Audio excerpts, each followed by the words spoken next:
Hi everyone, welcome today to the My World of Work live Kraken Cryptography session. My name is Stefan and I work for Skills Development Scotland as part of the My World of Work live team.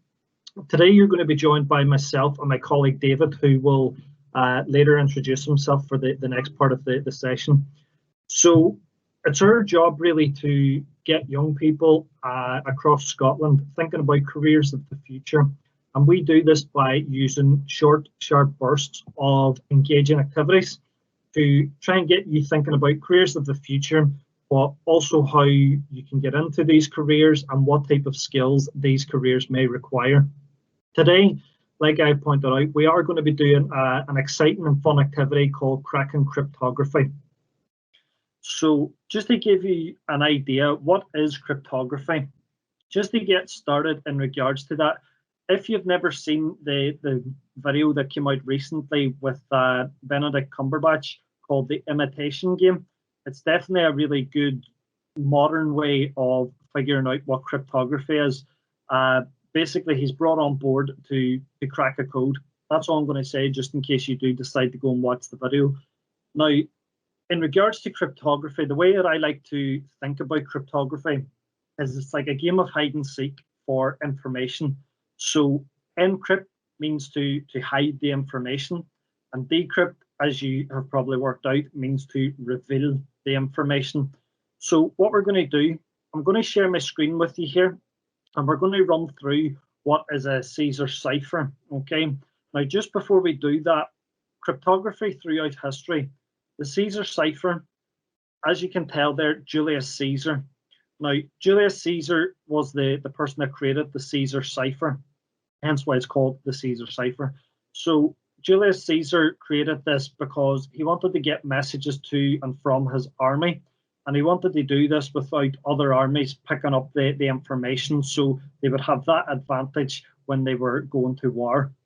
Now, this was also used by the likes of Mary Queen of Scots, Allied and Axis powers during World War II. Again, these were influential people during their times that used Kraken cryptography as a way of passing messages to their armies and to people that they wanted to get a message without others finding out what they were trying to say. So I'm just going to share my screen with you now, and we're going to go through the Caesar cipher. So on your screen here, you can see a double circle, and basically this is what is known as the Caesar cipher wheel.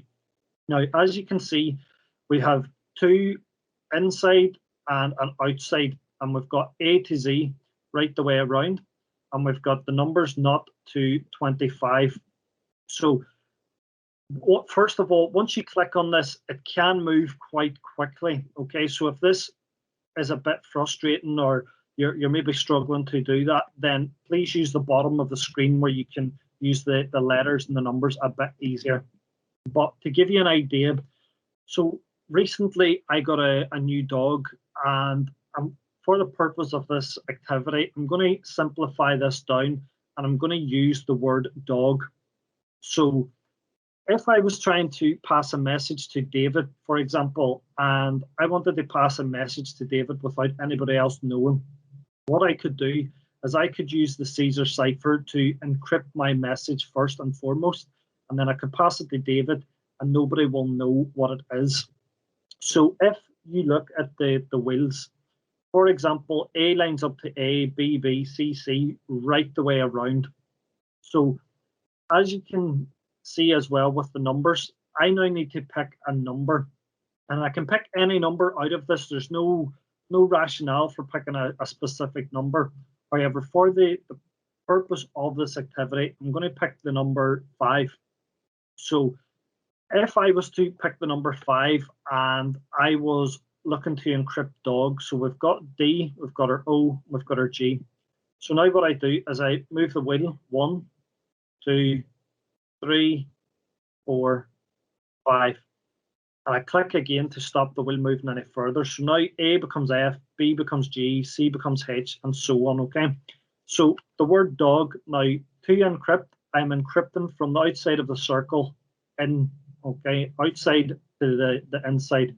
So D becomes I, We go right around and we find O becomes T, and G.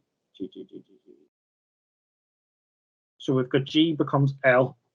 So if I was to pass this back to David, and for example, I've now said to David, so the code that I'm giving you today, David, is ITL, and the number is 5.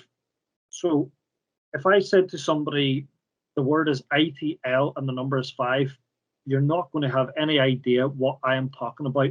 But because David is aware of what is coming and he is aware of what he is supposed to be looking for, then he can go ahead and find this. Okay, so if you imagine that I am David, I'm now going to move this 5, 1, 2, 3, 4, 5, and I click once again to stop that. Okay, so the word that Stefan gave me was ITL.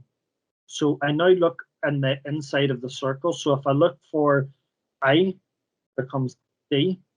And just remember, we are working now from the inside out. So that is to decrypt the message. We're working from the inside of the circle out. So that is I. The next one was T. So if we go right around, T now measures up to O. And then we also look for G. So if I go right around the circle and G, or sorry, it's L. So L is what I'm looking for. Okay, so if I go round to L and then we come out the outside of the circle, that becomes G. So there is your message. Now, as you can see there, if you don't write this down, it can become a bit tricky and it starts to become confusing, especially if the words become longer words. It becomes much more difficult. If you imagine trying to pass a message like, hi, my name is Stefan, and I encrypted that 3 or 4 times and passed that to David again, there is a lot of decrypting there for him to get that message.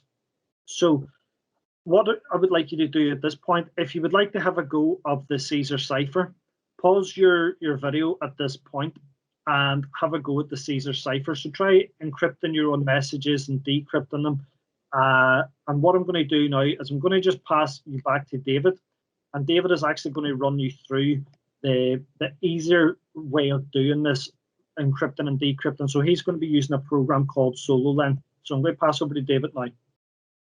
So my name's David. I work with Stefan in the My World of Work Live team, and it's my job today to take you through the last part of cracking cryptography using SoloLen. So what we're going to do now is we're going to crack some codes using a computer program. So this program has been written specifically to encrypt and decrypt messages in the same way that the Caesar Cipher wheel does. So what we're going to do is we're going to go to the SoloLearn URL, which is where the program is. So what we have here is the SoloLearn computer program. So on one half of the screen, we've got a lot of computer code, and this is written to mimic the Caesar Cipher that Stefan just showed you. So what we're going to attempt to do now is we're going to attempt to encrypt the same word and decrypt the same word he did, and that way you can see the comparison and how fast each method takes. So if I press run, we'll get a dialog, and all we need to do to start with is we need to type encrypt. The Caesar Cipher key was 5,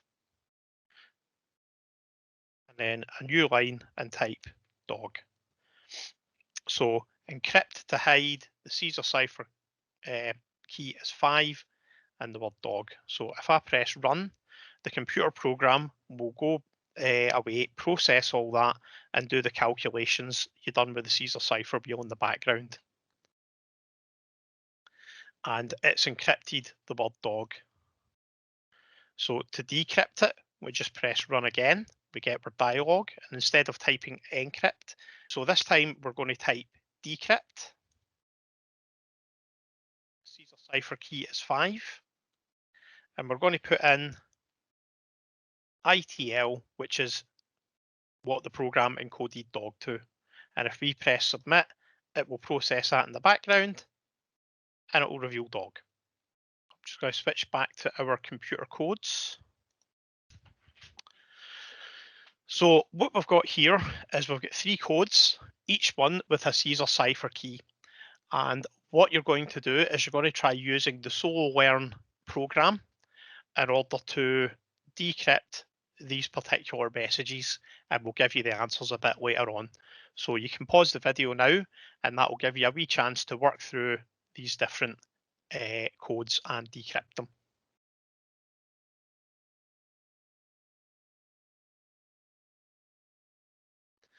So hopefully you managed that.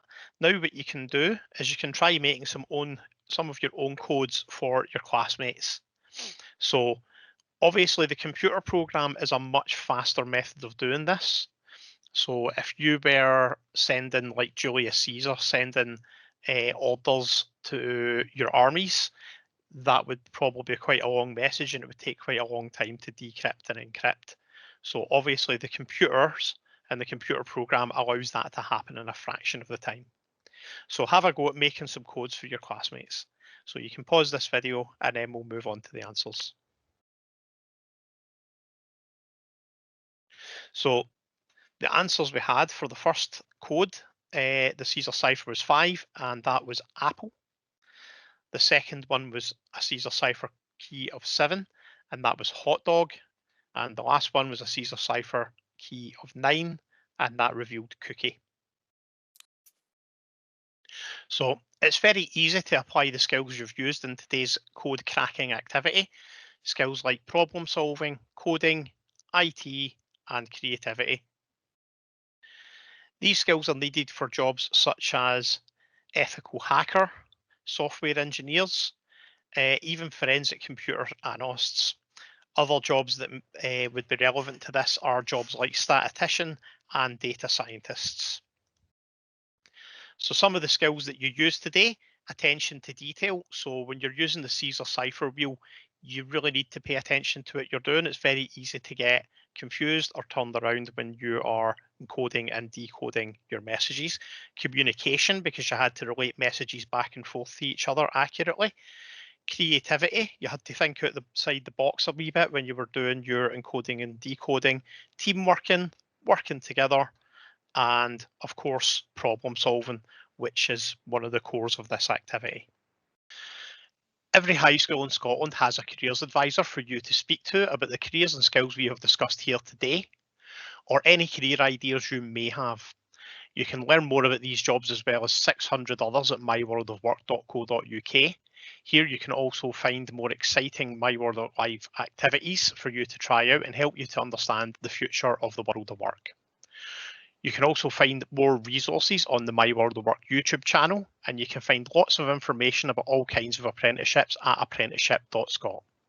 Thanks for watching and happy coding.